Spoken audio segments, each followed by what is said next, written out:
realized my cabinet back there was so messy. Authentic. Oh, yay.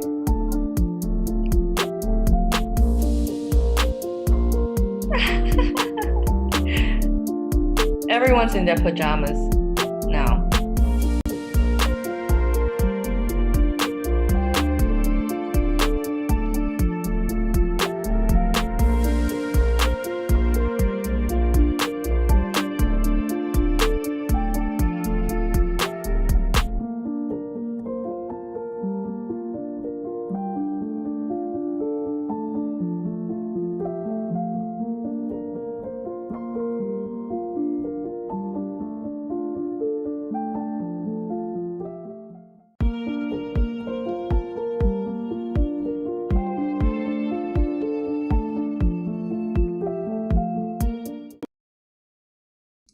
Well, welcome everybody to the Goso TV, to the Trick Podcast for Joy. It's a pleasure to have you here on this beautiful, what today is Monday already, May 25th.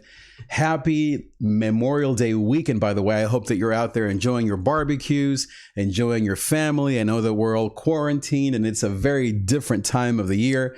But no matter what, I want to thank you for being here on this beautiful week. And I've had a great day. I've already had my coffee. I already enjoyed some time in my backyard. I have a hammock back there. Just a beautiful, gorgeous day. I hope that wherever you are, however you are, that you can be enjoying Goso TV and the Trick Podcast of Joy. Goso, by the way, means joy in Spanish. And we bring guests here every week that are people that have a passion in their belly to serve others. And today I'm so excited to introduce a good friend of mine, a wonderful human being. Her name is ALICIA KHOO. She's an attorney and mediator, passionate about human rights, and a mother, most importantly, of a beautiful 2-year-old beautiful boy. So ALICIA, welcome to the show. How are you, by the way? Thank you for having me, Trick. I am doing wonderful. How about you? I'm doing amazing. It's been a really crazy time of the year. I think everyone can relate to this virus, this pandemic. I call it an opportunity and a transition. Mm-hmm. It really has everyone kind of figuring out new things. And that's why I was excited to have you come on the show. Because first of our friendship, we have known each other for, I guess, about 8 or 9 years. It's been a beautiful time.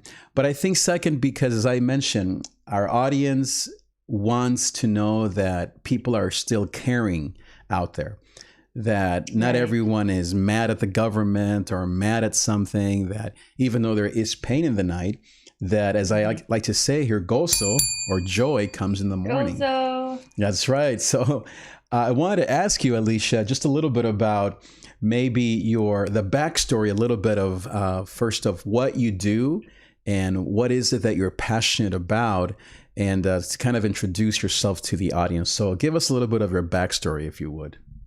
Okay, so I am an attorney. I'm also a mediator. I also arbitrate cases. And I work in a few different areas of the law. Namely, I do immigration law under the umbrella of human rights. I do family law, mediation. I do business law. So contract disputes, as you know, Trig, I'm a contract nerd. I really enjoy contracts. My main focus when I pursued becoming an attorney was when I worked in human rights at law firms that did political asylum as one of their areas. And I remember working in this field and realizing that I needed to become an attorney. So I just, kept pushing through to get licensed. And at the same time, so that's my main focus. However, in order to finance my pro bono work, I still have my other streams of income from my other areas, which is like contract disputes and family law, and also immigration, certain immigration applications. Yeah, I remember how when we met, you were in the middle of your schooling and really pushing hard to get all of your ducks lined up so that you could become the attorney that you now are. Now, my guess, if I'm out there listening to your story, everyone longs to be an attorney. You know, little boys and girls, since they're little tiny people, they're like, I want to be a doctor or a lawyer. So my guess is it was super easy, right, for you to become an attorney, like no problem. I'm being sarcastic Me. here. Tell us a little bit about what did you learn through the journey of becoming an attorney? So I'm glad that I actually worked in the field before going to law school, because it solidified my it solidified that I was meant for the job or the field. So I do recommend working in a certain field first, maybe in a lower capacity on the front lines, just to get a feel of what your vocation is. So yeah, my journey through law school was that I was actually on my way to get my master's in social work. I wanted to be a social worker. Um, and along the way, I just started working and put Masters of Social Work on hold. I wanted to save up for it, pay my own way, my Masters of Social Work, and I realized that I really loved the law. I really loved it. I felt like in the law is a tool. It's a tool for ministry. It's a tool for um, helping others, and really enjoyed it. It was hard. It was backbreaking work sometimes. Yeah. Metaphorically, I mean, we're like desk warriors. Uh, but yeah, it was grueling because I was, a paralegal law clerk, and you work insane hours, and because I love my clients so much, especially the human rights ones, their cases were so important to me. I would do overtime, without pay. I didn't really care. But yeah, really didn't have a life. But I realized after working in the field that I could somehow use my passion for social work, which is helping others, and go into the law as well. And I also enjoy the nerdy stuff like contracts and all of that. So it was perfect for me. And the attorneys that I worked for also taught me operations. They just took me under their wing. They gave me a lot of responsibilities as I grew in their practices, and it was wonderful because I started to figure out that there could be some sort of work-life balance for me. I could design my own work life and personal life, family life. Yeah. Did that answer your question? Absolutely. Yeah. I mean, basically, you advise to have some sort of jobs to make sure that you love the journey. And so I think it's great advice Yeah. to someone maybe that's an undergrad doing a degree in business or in criminal law, Yeah. that they do something practical to make sure they love it. Is that kind of what you think? I think, yeah, maybe even an internship, Okay. 6 month, 1 year stint. And I mean, get dirty. Like, Mm. get if you really want to be a doctor or a lawyer or a teacher or whatever vocation you think you might be interested in, I think, it's good to get dirty, get on the front lines, and really, I mean, because even like, for example, being a teacher, we think teachers are like, oh, I just stand there all day and talk to people, like a talk. I just talk to Right, people, listen. right. But it's not that simple. Like, Yeah. teachers have to go through so much like administration as well. Mm. And that's, sometimes there's teacher burnout if you're not ready. So lawyers as well, there's lawyer burnout. Doctors, there's doctor burnout. So yeah, I would really Mm. recommend trying your hand in a few different internships in few different fields, Mm. and knowing what it feels like, and getting mentors in that field too. Yeah, it's great advice because no one knows the cost, I guess, or the price that you have paid, and many other attorneys and people in professional fields. And for a mom who may be listening, maybe a sister to someone who's in school. It's great advice from someone who just did it, who has been through it, and who's now practicing, and that heart is still beating for people to learn what it takes. Now, speaking of your heart, I know that also just something that I've enjoyed about you is you're an author and you've written many different books and poems. And we won't go into that part of your life at this particular moment. But just tell me maybe just briefly for our audience that may be both artistic and also into justice. What has art? I see a guitar back there. What has music or singing or writing? What has been the role of you as an artist? What has been the role that's played in your love for the law? So my books that I write, I have one coming up in next month. But I did have chapbooks out before. It's poetry chapbooks. So I mean, they're basically a portfolio for publishers. I have been published in anthologies in Paris and Long Beach. But really, writing is just my passion. It's a passion. It's all passion projects. I really don't do it full time because I don't see that it's going to bring me a feasible revenue stream. So I need to have something for me anyways. I needed something practical full time while I could work on my passion project. That's awesome. So That's yeah, great.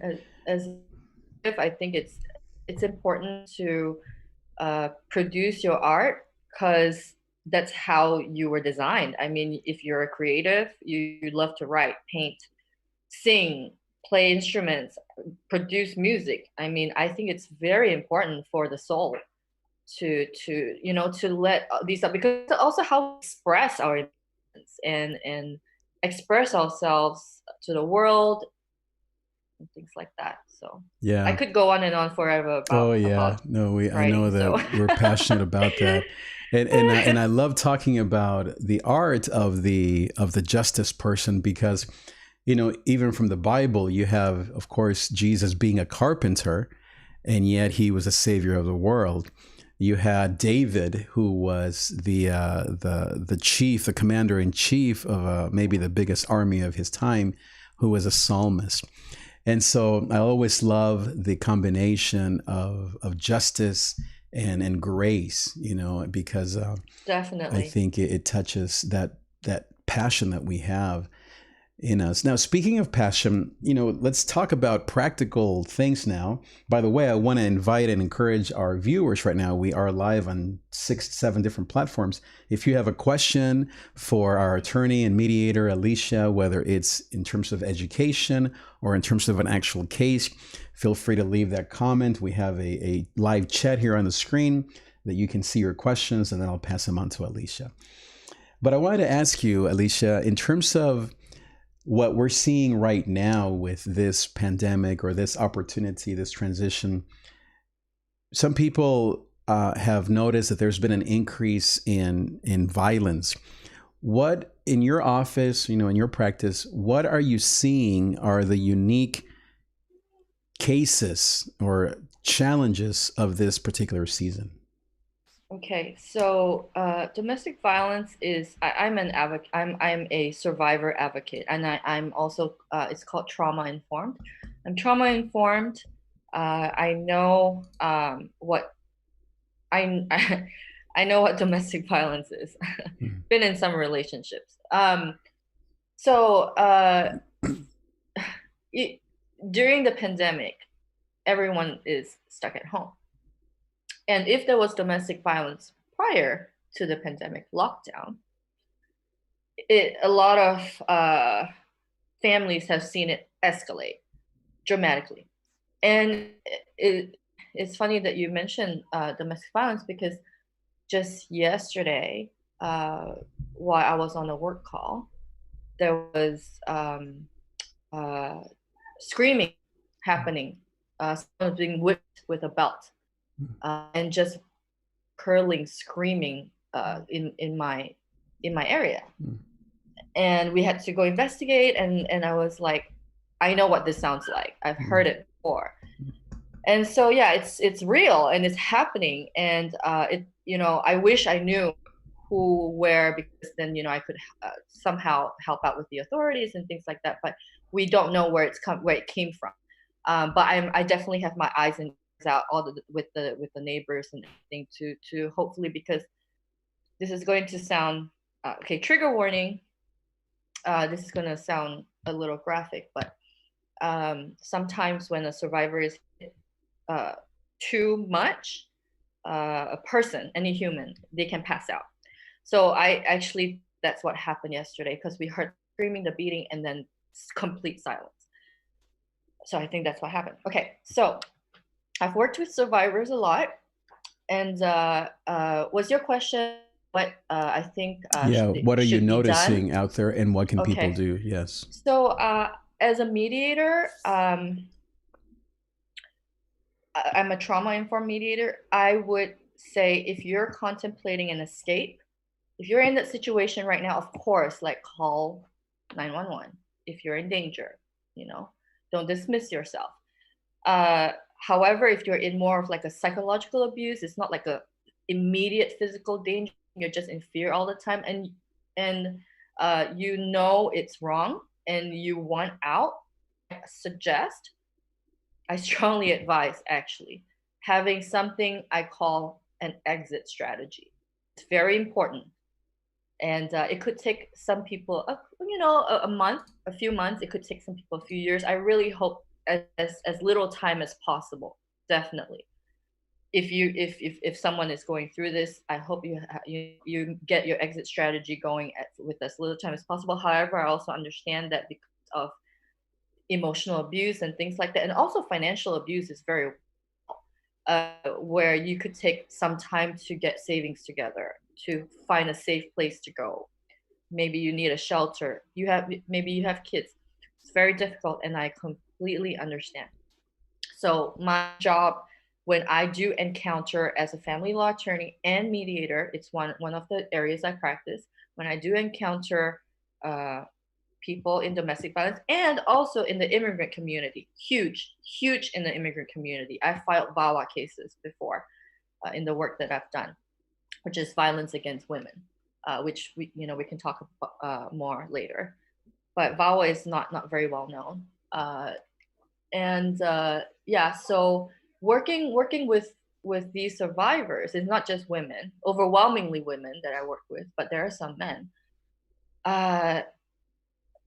I help them to form an escape route, an exit strategy. And when you plan your exit strategy, you have to not let your abuser know. They cannot know, because they will do everything to sabotage it. So yeah, there are a lot of, it's very strategic. It's like a chess game, I call it. Like a what? I'm sorry. A chess game. Okay. It's like a game of chess. It's very strategic if you're in abuse and you're trying to plan your escape. Yeah. Yeah. You know, I'm interested in this topic because, as you mentioned, the immigrant community experiences this daily, if not, every couple of hours. I work, like we both do, among what we used to call the inner city poor. Now we just call it humanity.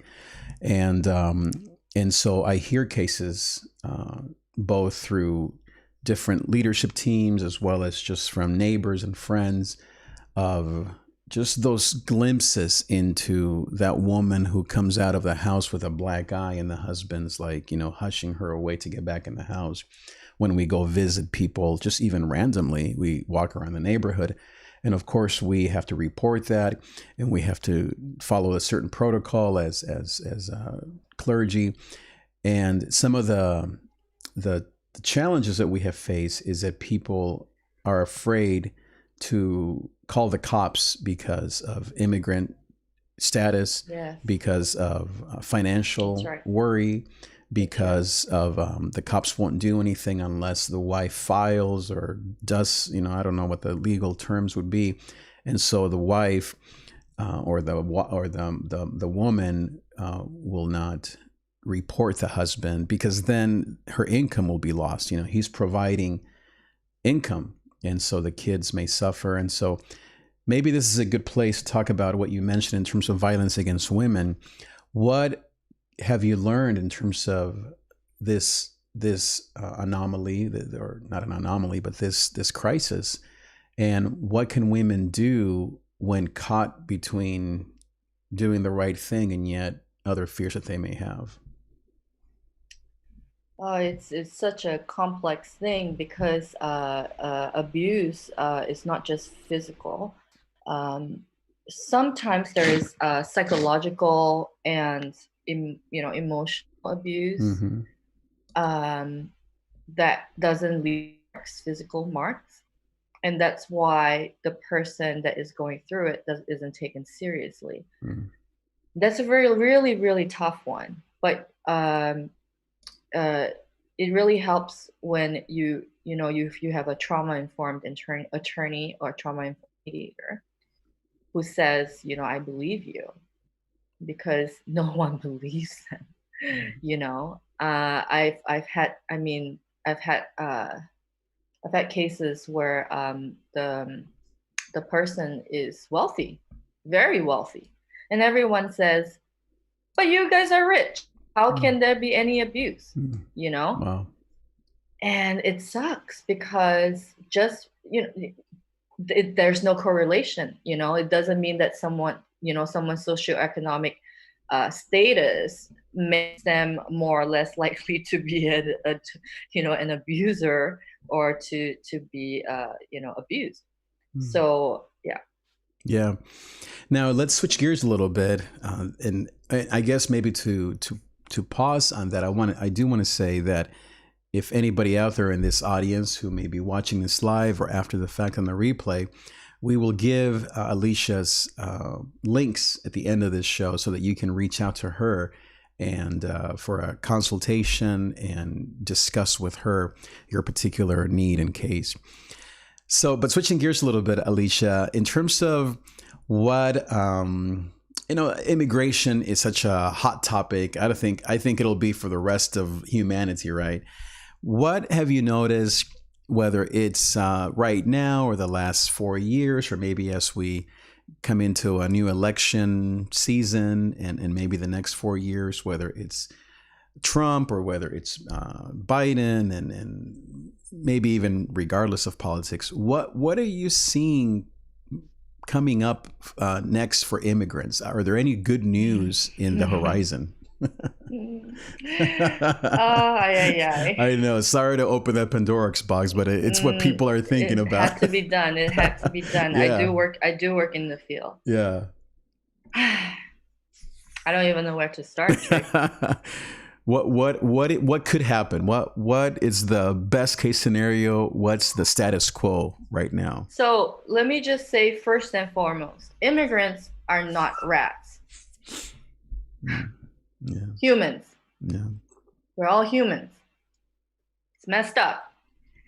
This whole thing is messed up. Okay, so let me talk a little bit about what I think about humanity first. Yes. The history of humanity is a history of migration.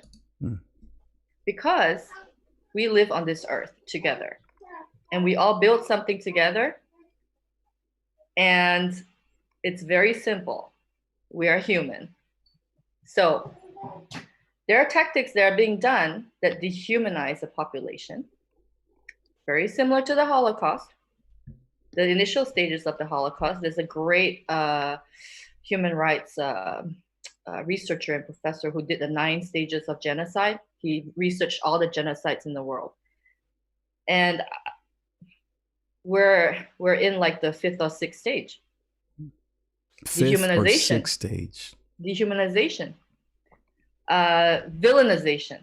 This group is the reason we don't have jobs. This group is the reason we are this and that. That's why the economy is failing. That's why this is this. America is a land of immigrants. Okay, let's get that straight first. I love this country because this country stands for so much. Okay, and it's great that we have people fighting the good fight because we're in the 5th or 6th stage. We all know what happened back in the day, World War II, when people weren't aware, or they were aware and they didn't really care. because why would you care about people who aren't, or why would you care about creatures who aren't human or subhuman? Okay. All right. So I had to say that.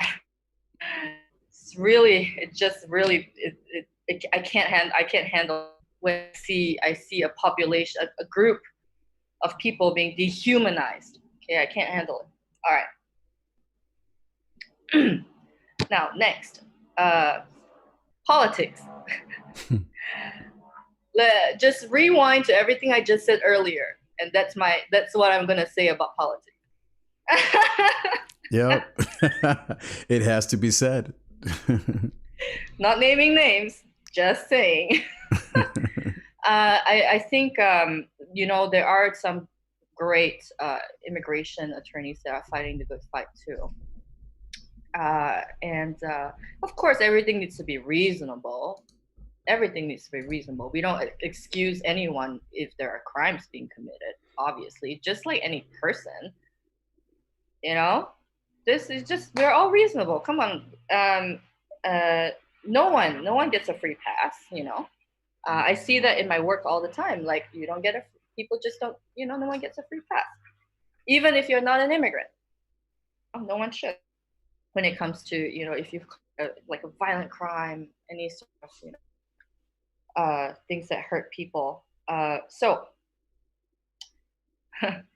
yeah, there's so much more to say, but I'm just gonna stop right there. That's a very beautiful way to say it, starting with humanity, because that is what happens in these stages, as you mentioned. The dehumanization of each other is what's even happening now with this pandemic and the inordinate amount of African Americans that are dying, more than any other race, or whether you look at New Orleans or the Holocaust, or just the last 100 years with the Latino or the Asian American community. We have all of these different barometers or moments where we could have done better. What do you think causes another human to look at their own humanity? What can help people to become more human once again?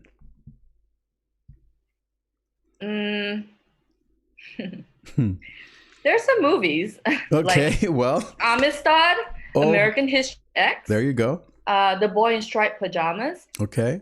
I think the educational system here really needs to figure things out in terms of why there's so much divide. There's so much division amongst people, groups of people. And I mean, I don't know, like maybe some people might consider this a problem, but I only see human. I see a human who has cultural heritage, which is amazing. Like, differences just like make us richer, Right. It's variations. We all have genetic variations that because of a geographical climate that we lived in. Mm-hmm. And, like a certain group of people was in a certain geographical climate for a while due to conditions. And yeah, genetically, we just, kind of evolved together, and we all look the way we do. But, it's my son is Brazilian and Asian. He has Japanese in him, Chinese, Taiwanese. What else does he have? African, European, Native. He has Native Tupi tribe. Tupi. Tupi tribe from Brazil. I mean, we're human. Come on, everyone. Let's I can't even. But movies and art, I agree with you that, and I think going back to even what we talked about earlier in terms of our own personal love for the arts, there's no doubt that music and art informs our passion, maybe even calms our nerves and our rage, and can lead us towards hope and peace. And obviously the scriptures, for both of us as spiritual people, we find refuge in the sacred writings. And but it seems like sometimes the systems don't go far enough, whether it's the courts or the education system, or for sure the religious systems. They don't go far enough to bring about change. Where, in terms of the law, do you see change being possible? Are there places in the future, in the next, I don't know, 4 or 5 years, where you see the law making a difference in terms of these immigration issues? Sorry, can you repeat the question? Oh yeah, it was a very confusing question. Let me simplify it. How can attorneys? Objection. Yeah, exactly. How can attorneys and the law give hope to some of these problems? So I think initially your question was about was it biblical at first? Yeah, I Or was referring to how the Bible sometimes can help. Yeah, maybe we can okay. talk about the Bible. Where does the Bible fit into all this? So I went to a Christian law school, and I learned Christian jurisprudence. I mean general jurisprudence, but also a Christian strand. And I think it's amazing because our God is a God who loves. He's love and he's justice. Mm. And justice is ingrained in our hearts, which is why we always want to balance the scales. There's always some yearning to balance the scales. We talk, we just it's always about equity, fairness. It just humans just have this natural incline, which is what I studied in natural law. It's not naturalism, it's natural law. Okay. You're talking about Aquinas and yeah, all Thomas Aquinas. Oh, sure. yes, you're Yeah. talking about Aquinas and a lot of other of the greats. And yeah, so humans have this need, yearning for justice. We're made in God's image, but then we also live in a fallen world. Mm. And I think as a Christian, I see the law as a tool for ministry.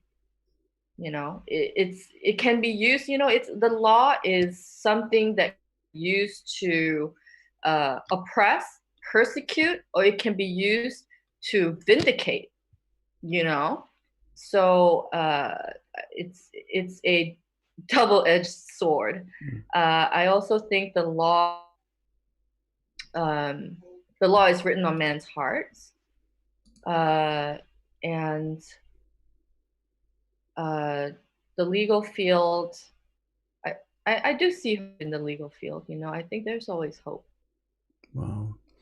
I love what you're saying there. Maybe we can deepen that thought you had there about the law is written in our hearts. I mean, that's what Ezekiel 35:36 talks about, how we used to have, without the Holy Spirit, a heart of stone. But then God says that when he pours out his Spirit, the law would be written in our hearts. And not only that, but then that our hearts would be changed from stone to a heart of flesh, a heart of love.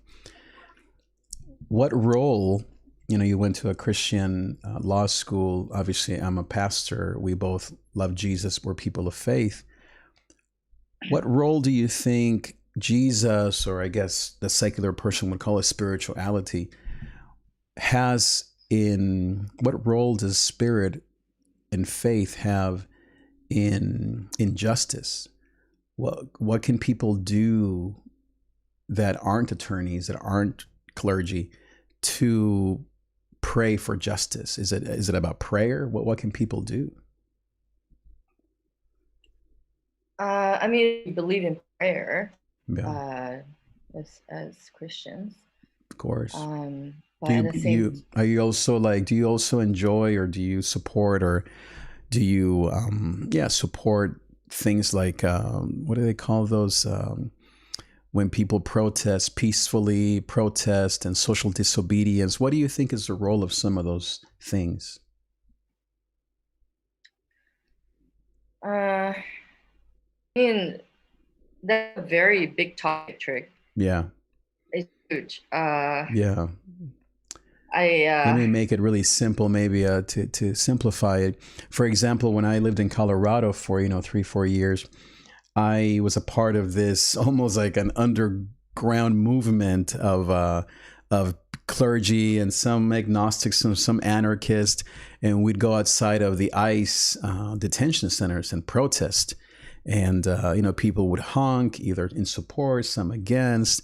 I kind of hid it from my church because I wasn't sure if they would be happy having their pastor be out there praying for the sick or those incarcerated. But the more that I did it for maybe like a month every weekend, the more Christian I felt. I remember I was inside of one of the cells with a man from Guatemala who was detained on his way from LA to, I think he was going to North Carolina, and his van got stuck there in the Rockies in Colorado, was detained, and he didn't want me to represent him. I mean, I'm not an attorney. He didn't want, to hate anybody. He wanted me to pray for him and sing him worship songs in Spanish. And that's what I did for those, few minutes with him. And I'll never forget that. Mm-hmm. Mm-hmm. I guess my point maybe is just simply a point of reference. The power of standing in the gap for those incarcerated, for those that are being beaten or abused at home, whether emotionally or physically. I think the church, or we as humans, can do a lot to bring about peace, whether it's prayer, whether it's visiting someone who's in jail, whether it's listening to this show and just being aware of what's happening.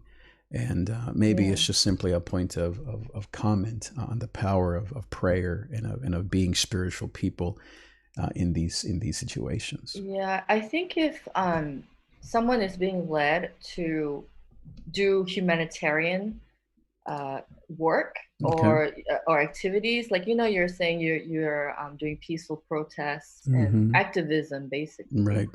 I think everyone can do their part. If someone has it in their heart to be an activist for a certain cause, I think everyone is doing their part. We're all, like the Bible says, we are all different parts of different parts of the body, right? Yeah. So, for example, my activism is I don't go to protests or anything. I think I might end up going to some in the future, but my activism for the past decade has really been in the field of political asylum and working with people who have fled horrendous conditions and advocating for them to the best of the team advocates. So I'm part of a team and we advocate for them together collectively to the best of our abilities, as if it's our own case.